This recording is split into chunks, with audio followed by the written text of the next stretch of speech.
अभी आपकी थोड़ी देर बाद शुरू होने वाली है। आप थोड़ा वेट कीजिए।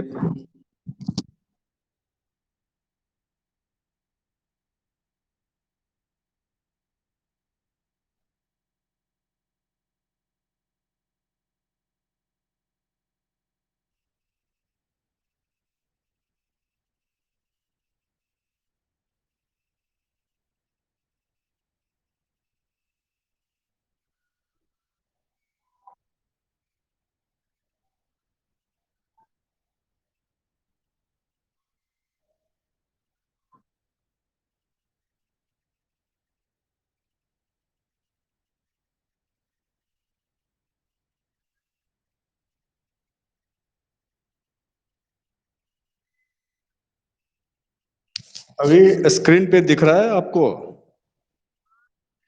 देखिए चैप्टर 6 लाइफ प्रोसेसेस। जैसा कि अभी चैप्टर शुरू करने से पहले मैं अपना कुछ इंट्रोडक्शन दे दूं। I am Prem Mishra, bio teacher. अभी मैं लेक्चर आपका 10th क्लास लाइफ प्रोसेसेस का लूंगा। लाइफ प्रोसेसेस मीन्स क्या होता है, क्या आपको मालूम है?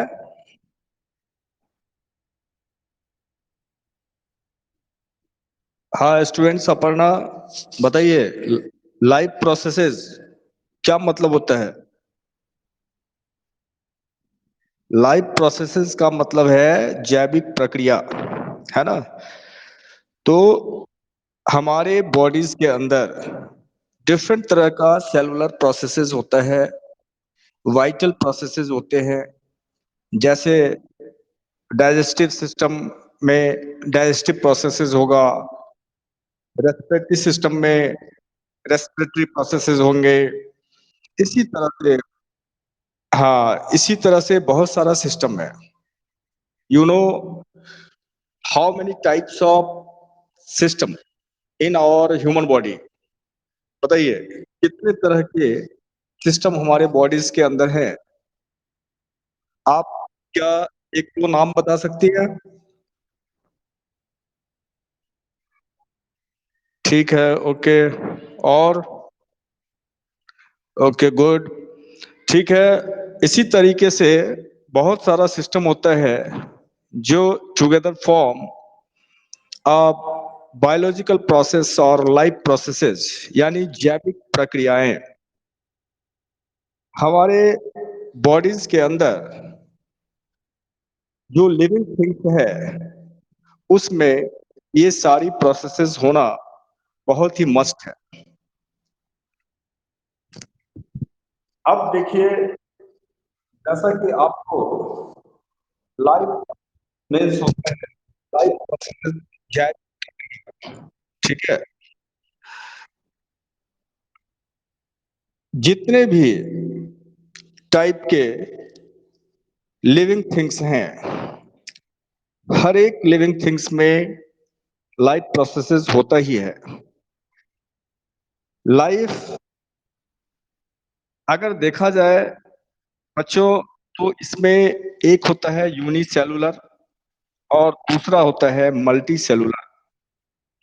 यूनिसेलुलर जैसे अमीबा हो गया, पैरामीशियम हो गया, ये सारे यूनिसेलुलर ऑर्गेनिज्म है। मल्टी सेलुलर जैसे ह्यूमन है, प्लांट है, ये मल्टी सेलुलर ऑर्गेनिज्म में आते हैं।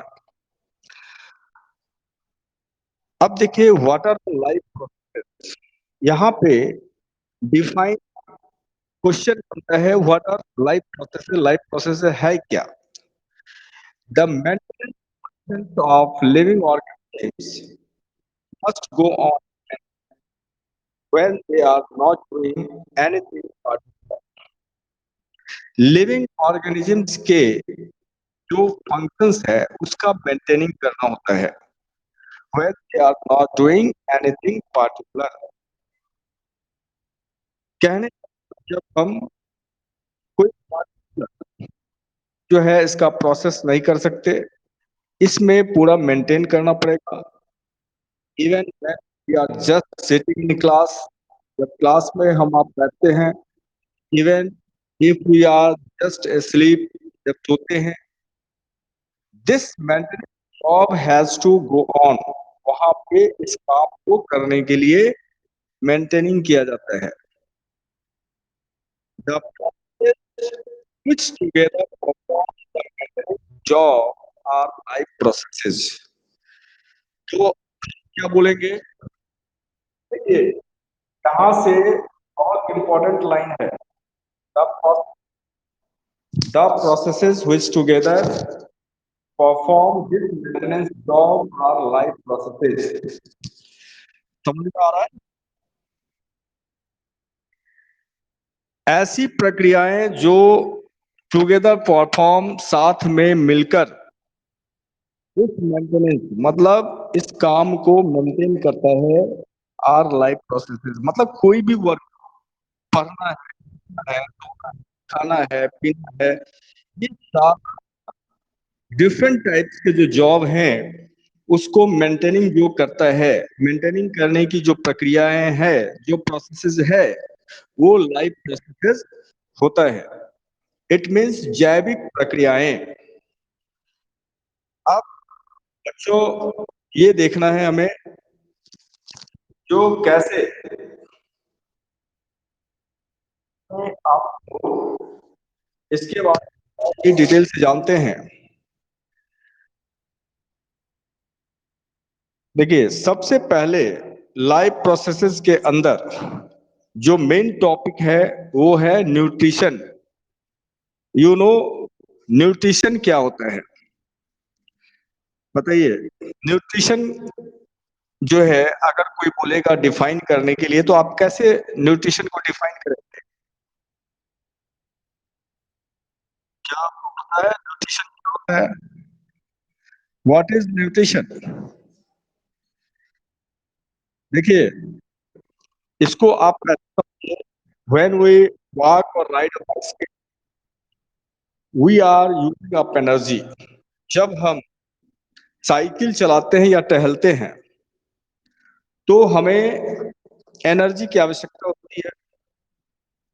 Even when we are not doing any apparent activity, energy is needed to maintain a state of order in our body। यहाँ तक कि जब हम कोई अदर एक्टिविटीज नहीं भी करते हैं तो भी एनर्जी की आवश्यकता होती है हमारे बॉडीज को मेंटेन करने के लिए।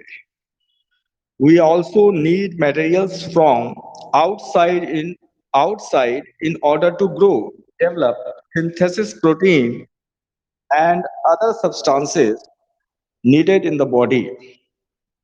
देखिए जब हम कोई एक्स्ट्रा फिजिकली एक्सरसाइज नहीं भी करते हैं तो भी हमें हमारा जो बॉडी इनसाइड, जो बॉडी ग्रो कर रहा होता है, सेलुलर प्रोसेसेस होते हैं, डेवलपमेंट होता है, प्रोटीन का सिंथेसिस होता है, तो इन सबों के लिए भी एनर्जी की आवश्यकता होती है। This source of energy and materials is the food we eat. और ये सोर्स ऑफ एनर्जी, यानी ये एनर्जी आता कहाँ से है? जब हम भोजन करते हैं, फूड लेते हैं, ठीक है। तो अब देखिए, how do living things get their food. जो जनरल रिक्वायरमेंट होता है एनर्जी के लिए, हर एक ऑर्गेनिज्म को फूड की आवश्यकता होती है क्योंकि उसे एनर्जी चाहिए, ठीक है। तो आप क्या कहते हैं, इस मतलब जो फूड लिया जाता है वो होता है complex substances, have to be broken to simpler one before they can. Hello, okay okay.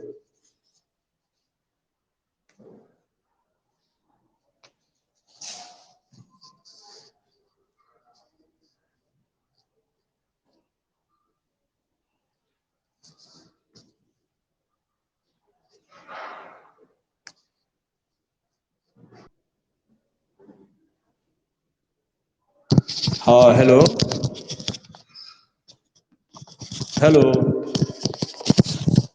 Hello students. हाँ हेलो। हाँ हेलो, आवाज आ रही। हाँ हेलो, आवाज आ रही है मेरी? ओके। अभी मैं थोड़ी देर में शेयर कर रहा हूँ, स्क्रीन शेयर।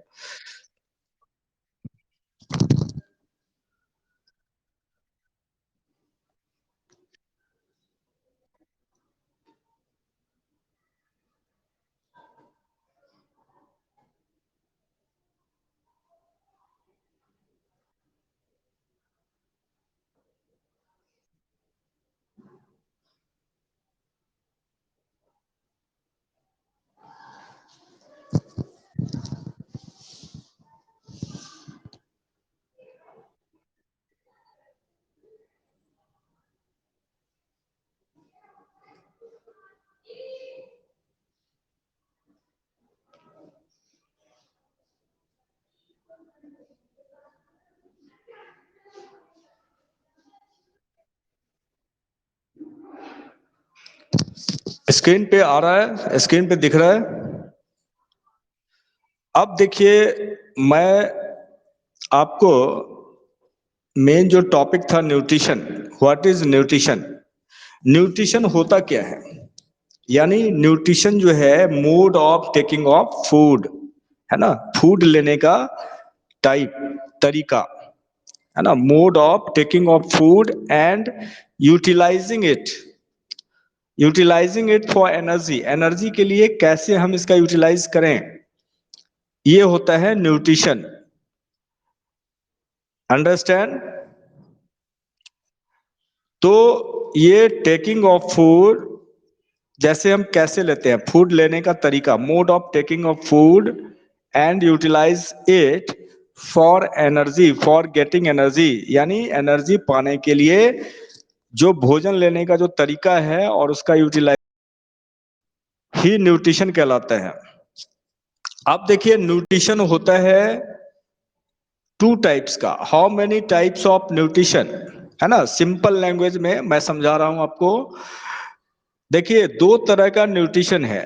पहला है ऑटोट्रॉपिक न्यूट्रिशन और हाँ हेट्रोट्रॉपिक न्यूट्रिशन। तो ऑटोट्रॉपिक न्यूट्रिशन क्या होता है? ऑटोट्रॉपिक न्यूट्रिशन में जो प्लांट होते हैं अपना भोजन खुद बनाता है ना। अपना भोजन खुद बनाता है, कैसे? बाय फोटोसिंथेसिस, है ना। फोटोसिंथेसिस प्रोसेस के थ्रू जो है ऑटोट्रॉपिक प्लांट्स जो है अपना भोजन बनाता है। अब देखिए, जो ऑटोट्रॉपिक प्लांट्स है उसे हम ऑटोट्रॉप्स बोलते हैं। तो यहाँ पे आप इसका डिफाइन में बता सकते हैं, the organism which make their food by itself, with the help of carbon dioxide, water, in the presence of chlorophyll and sunlight। अब देखो कैसे बनाता है। यहाँ पे स्टूडेंट्स, आप जो है कंसंट्रेट करें, आवाज बहुत आ रही है।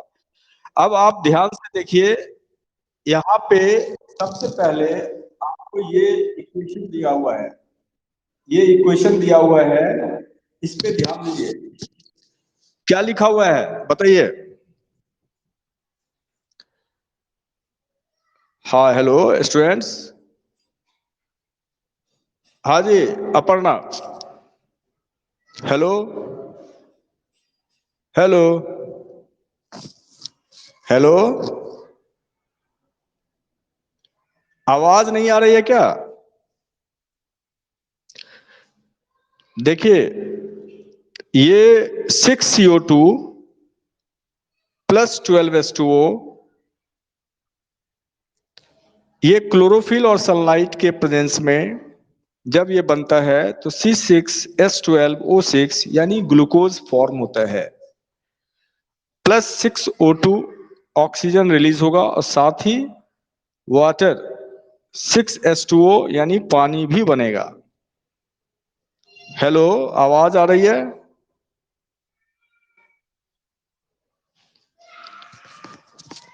ये पानी भी बनता है। देखिए, 12H2O यानी वाटर मॉलिक्यूल्स के 12 मॉलिक्यूल्स हैं, वाटर जो है 12 मॉलिक्यूल्स है, जो आपको आफ्टर रिएक्शन 6H2O, यानी 6H2O जो है यूज हो गया, और ग्लूकोज, ऑक्सीजन और वाटर के 6 मॉलिक्यूल भी बनते हैं।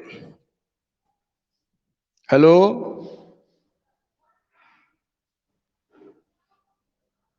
हेलो,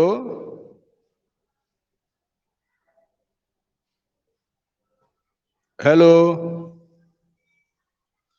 आवाज क्यों नहीं आ रही है?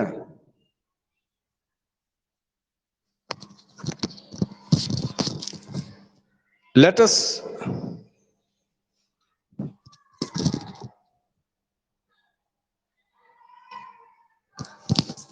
हेलो, हेलो,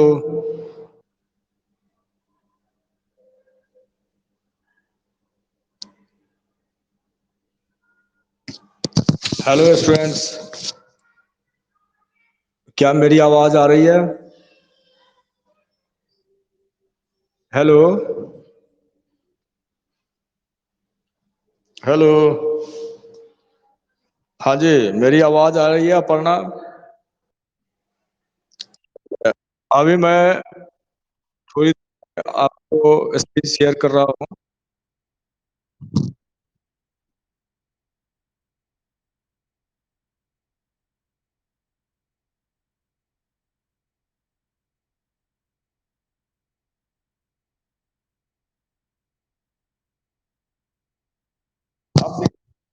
जहां तक मैं पहुंचा था, सबसे पहले बहुत इंपॉर्टेंट चीज है, जैसे फोटोसिंथेसिस के थ्रू, है ना, सिंथेसिस के थ्रू प्लांट अपना भोजन कैसे बनाता है।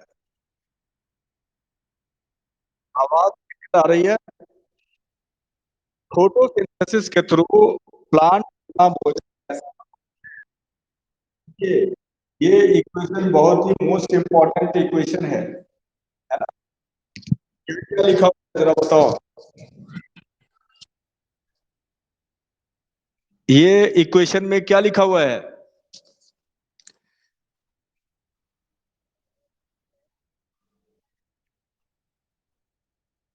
आफ्टर रिएक्शन क्लोरोफिल सनलाइट, है ना?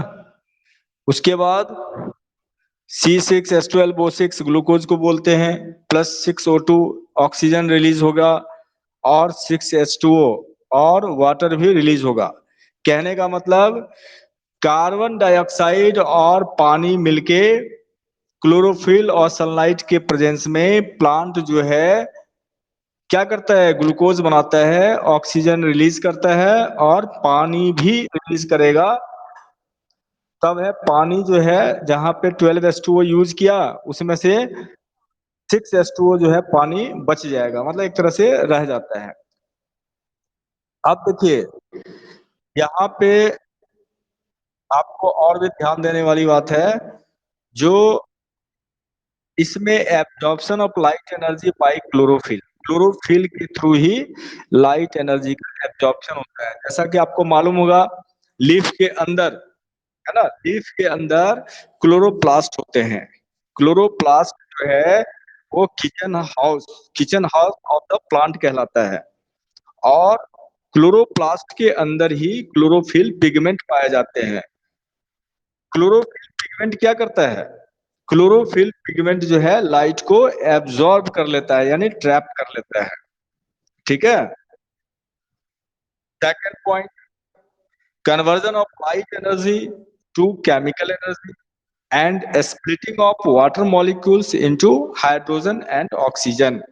आप देखिए, लाइट एनर्जी को कन्वर्ट कर देता है केमिकल एनर्जी में। उसके बाद वाटर मॉलिक्यूल्स जो है हाइड्रोजन और ऑक्सीजन में ब्रेक हो जाता है, स्प्लिट हो जाता है। थर्ड पॉइंट है reduction of carbon dioxide to carbohydrates. और कार्बन जो डाइऑक्साइड है, CO2 जो है, वो आपको कार्बोहाइड्रेट्स में, कार्बोहाइड्रेट्स का मतलब ग्लूकोज, H12O6। समझ में आ गया?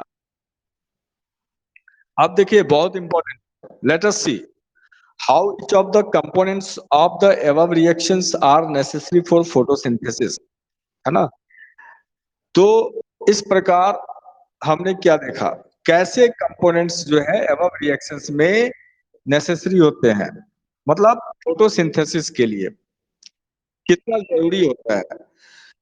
अब लीफ का क्रॉस सेक्शन देखिए, लीफ जो होते हैं, जो ब्रॉड लीफ होता है, पीपल का पेड़ आपने देखा होगा, पीपल के पेड़ में लीव्स होते हैं, ब्रॉड होता है, तो उसका डोर्सल सरफेस पे एस्टोमेटा वगैरह होते हैं, है ना, एस्टोमेटा, जो बिल्कुल हिल लाइक स्ट्रक्चर में, जो बिल्कुल उतना ब्रॉड नहीं होता है, नैरो जो है आपको टाइप के जो लिप्स होते हैं, उसमें डोर्सल और वेंट्रल दोनों एस्टोमेटल ओपनिंग मिलेगा। अब देखिए यहाँ पे फिगर में दिखा रखा है, ये आप देख सकते हैं, जो ये जो है पार्ट है ना, एक लीफ को दिखाया गया है, और इस लीफ में आप ये देखिए जो क्या क्या दिया हुआ है।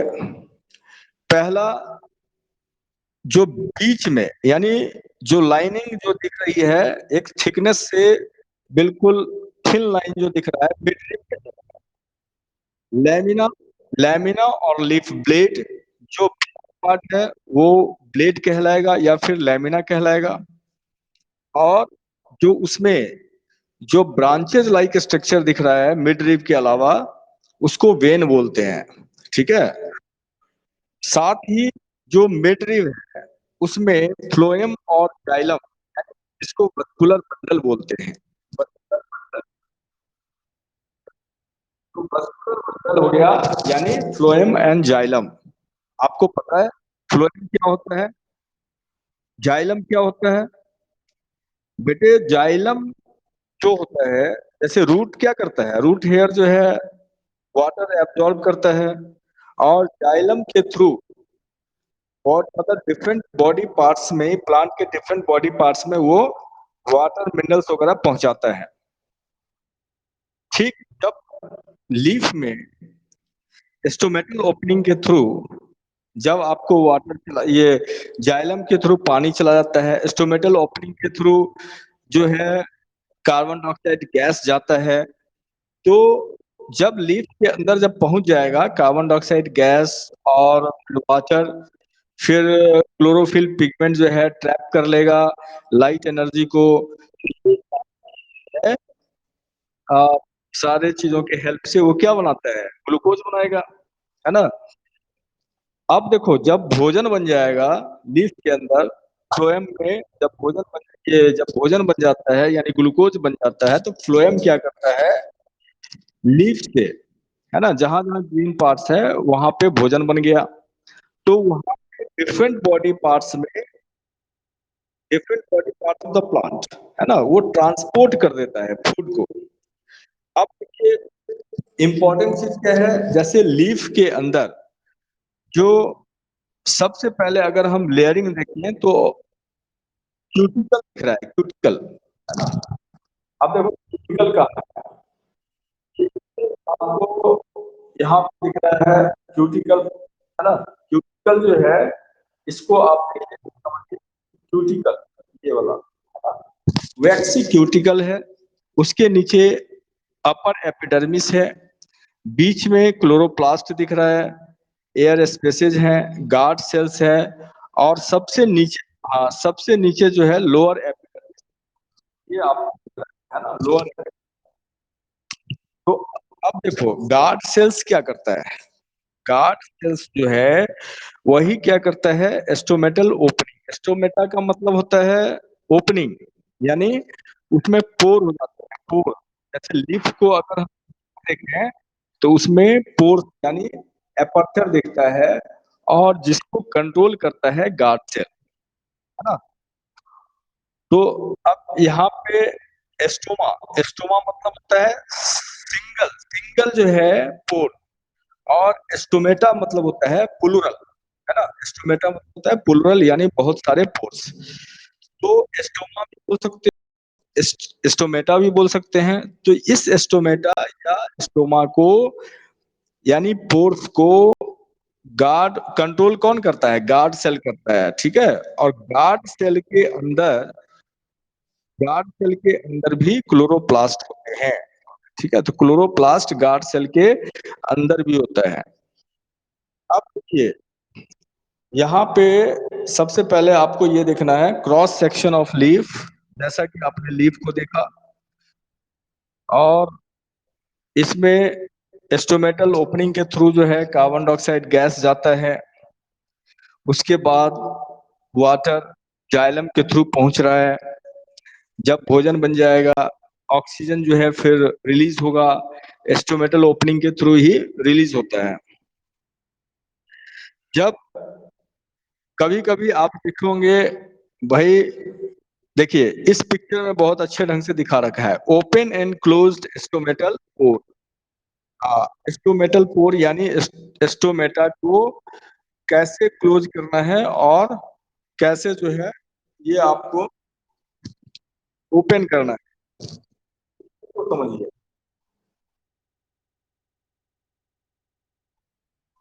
अब देखिए यहाँ पे गार्ड सेल्स है ना, गार्ड सेल्स जो है ये आपको दिख रहा है, और स्टोमेटल पोर दिख रहा है, और गार्ड सेल्स के अंदर क्लोरोप्लास्ट भी है।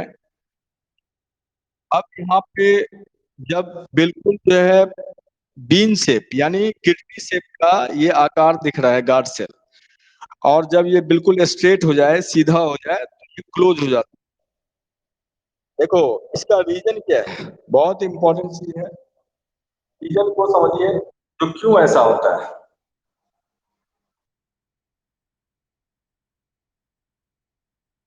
रीजन को समझने के लिए now let us study how the plant obtains carbon dioxide in class 9th में, जैसा कि आपने पढ़ा, we have talked about stomata which are tiny pores present in the on the surface of the leaves। Leaves के surface पे tiny pores होते हैं, छोटे छोटे। massive amounts of gaseous exchanges takes place in the leaves through these pores। Gas का exchanging होता है, gas का एक्सचेंजिंग होना यानी कार्बन डाइऑक्साइड आना, ऑक्सीजन का जाना, ये एक्सचेंजिंग कैसे होता है? ये होता है थ्रू थ्रू एस्टोमेटल पोर के थ्रू, है ना, for the purpose of photosynthesis. क्यों होता है? फोटोसिंथेसिस के पर्पस के लिए। हाँ, but it is important to note here that exchanges of gas occurs across the surface of the stem, roots and leaves as well। अब देखिए यहाँ पे एक इम्पोर्टेंट चीज भी है जो सिर्फ लीव्स में नहीं होता, स्टेम भी कहीं कहीं देखे होंगे आप, जैसे हरे कलर का, ग्रीन कलर का होता है, रूट भी कहीं कहीं दिख जाता है, लिप्स में भी होता है। तो जहां जहां ग्रीन पिगमेंट है वहां वहां इस तरह का गैस एक्सचेंजिंग होगा। Since large amounts of water can also be lost through this stomata। देखिए चूंकि large amount of water, water का लार्ज अमाउंट जो है ये लॉस्ट हो सकता है थ्रू दिस स्टोमेटा के through. The plant closes this pores. Plant क्या करता है? पोर्स को क्लोज कर देगा। सिर्फ देखो एक चीज बता रहे हैं, स्टोमेटल ओपनिंग जो है उससे सिर्फ कार्बन डाइऑक्साइड गैस और ऑक्सीजन का सिर्फ एक्सचेंजिंग नहीं होता है, उसके जैसे ट्रांसपिरेशन होता है ना, जैसे इवेपोरेशन होता है, तो पानी पानी की जो मात्रा है, वेपर है, वो भी बाहर निकल सकता है। इस तरीके से हम कह सकते हैं जो वहां पे वाटर की लॉसिंग जो है होने का चांस होता है स्टोमेटल ओपनिंग से, ठीक है।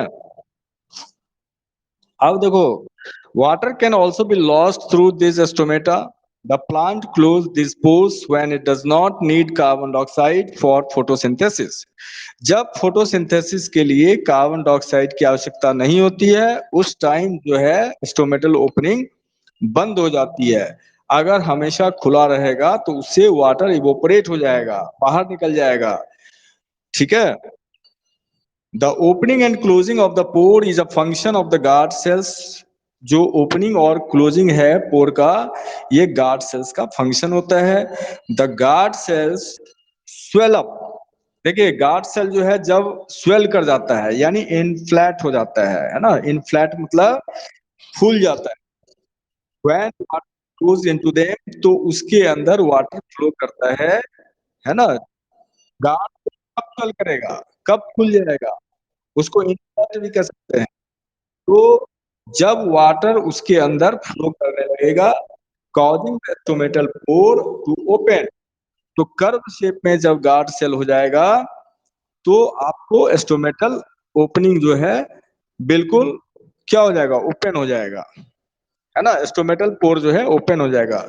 Similarly the pore closes if the guard cell shrink, और जैसे ही उससे पानी की मात्रा यानी गार्ड सेल के अंदर जो वाटर फ्लो कर रहा है वो अगर बाहर निकल जाएगा, तो वो श्रिंक कर जाएगा और इस तरीके से स्टोमेटल ओपनिंग जो है क्लोज हो जाएगा। तो बहुत ये इम्पोर्टेंट एग्जाम पर्पस से भी, इसका डायग्राम भी आप लोग बना लेंगे, ओपन और क्लोज स्टोमेटल पोर। ठीक है, तो अब देखो यहाँ पे मेन जो है इम्पोर्टेंट, अब हम लोग नेक्स्ट क्लास में पढ़ेंगे हेट्रोट्रॉपिक न्यूट्रिशन के बारे में। तो इतना तो समझ में आ गया। हाँ, तो अभी आपका होमवर्क जो है ये है, जो न्यूट्रिशन क्या है, व्हाट इज न्यूट्रिशन। अब देखो न्यूट्रिशन के साथ साथ न्यूट्रिएंट के बारे में भी जानना होता है। न्यूट्रिएंट क्या होता है, न्यूट्रिएंट होता है प्रोटीन, है ना।